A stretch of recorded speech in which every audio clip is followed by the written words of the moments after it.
जब श्री हनुमान जी ने भगवान से कहा कि प्रभु मुझे किसी पद की आवश्यकता नहीं, तो कहा किसकी आवश्यकता है? कहा राम जी ने, भैया मैंने किष्किंधा का राज्य सुग्रीव को दे दिया, लंका का राज्य पर मैंने विभीषण को विराजित कर दिया, और अयोध्या की राज्य सिंहासन पर मैं स्वयं आकर के बैठ गया, और तुमने मेरी इतनी सेवा की, लेकिन मैंने तुम्हें आज तक कोई पद नहीं दिया। अरे जब श्री हनुमान जी पहली बार जब सुग्रीव से चर्चा कर रहे थे पर्वत के ऊपर बैठ करके, जब राम जी को लक्ष्मण जी को जब आते हुए प्रथम दृष्टिया पहली दृष्टि में जब देखा, श्री हनुमान जी ने आकर के सबसे पहला प्रश्न किया।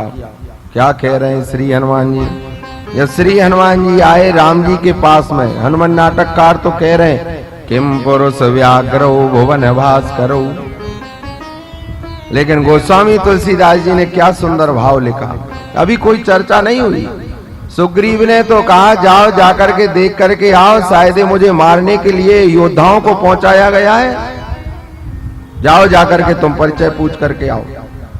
परिचय तो बाद में पूछा जा रहा है, लेकिन पहले क्या कहा श्री हनुमान जी ने? कह रहे हैं कठिन भूमि पो कोमल पदगामी। अरे आपके पद इतने कोमल है, इतने कोमल है, और ये भूमि कितनी कठोर है, कितनी कठोर दिखाई दे रही। क्या कहा?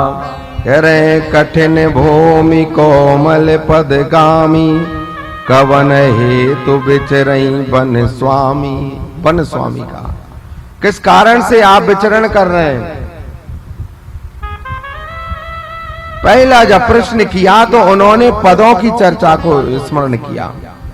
श्री हनुमान जी ने कहा कि प्रभु आपके चरण इतने कोमल हैं, इतने कोमल हैं कि इतनी कठोर भूमि में भी आप इतने कोमल चरणों से चल रहे हैं। पहला संवाद।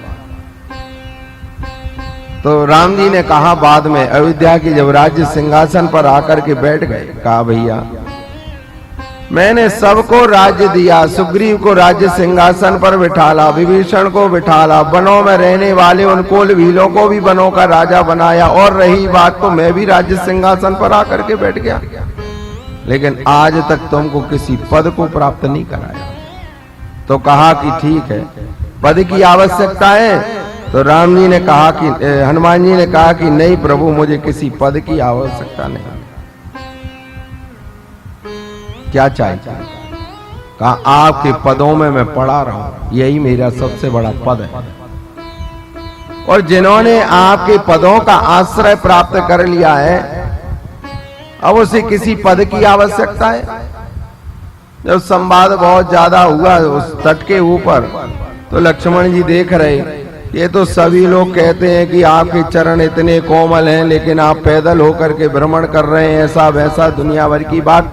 तो लक्ष्मण जी ने कहा ऐसे तो चलते हुए कितने लोग कहते हैं कि आपको कष्ट है, लेकिन उस कष्ट में सहयोग कोई नहीं देता है।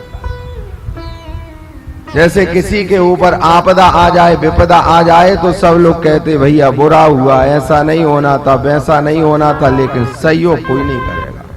वाणी से तो लक्ष्मण जी ने कहा वाणी से तो सहयोग बहुत लोग कर रहे हैं, लेकिन तन से, अरे यदि तुम्हें इतनी दया आ रही है तो रथ बुलवा लो, रथ में बिठाल करके ले जाओ, घोड़ों को बुलवा लो, हाथियों को बुलवा लो।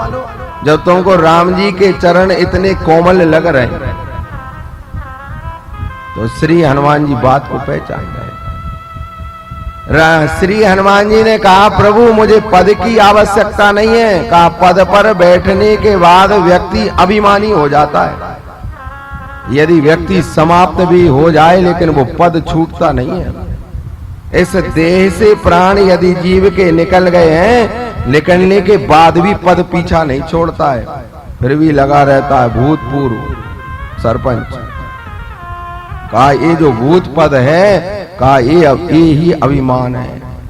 श्री हनुमान जी ने कहा लक्ष्मण जी से कि आप क्या कह रहे हो कि मैं मात्र आपसे विवेचन कर रहा हूं, हाथ जोड़ करके प्रार्थना कर रहा हूं।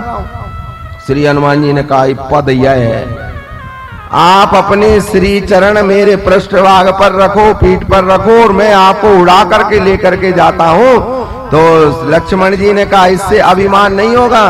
तो श्री हनुमान जी ने कहा कुर्सी को अभिमान नहीं होता, जीव को अभिमान हो जाता है जो उस पर बैठता है। कहा जहां पर आपके चरण पद रखा जावे और एक कुर्सी है जिस पर आप बैठ करके शोभायमान होंगे, प्रभु अभिमान आपको होवे सो होवे, लेकिन मुझे जीवन में अभिमान ना होवे। इस कारण से आप मेरे पृष्ठभाग पद पर आकर के आप विराजित हो जाओ। आज लक्ष्मण जी के नेत्र नीचे हो गए। लक्ष्मण जी ने मन में विचार किया कि हम तो कुछ और सोच रहे थे, लेकिन आज इस वानर ने देखो अपनी कुर्सी को ही पद बना लिया। कहा इसको अभिमान नहीं होता, इस पर बैठने वाले व्यक्ति को अभिमान हो जाता है। अब राम जी आप होवे सो होवे, लेकिन मुझे अब किसी पद की आवश्यकता नहीं।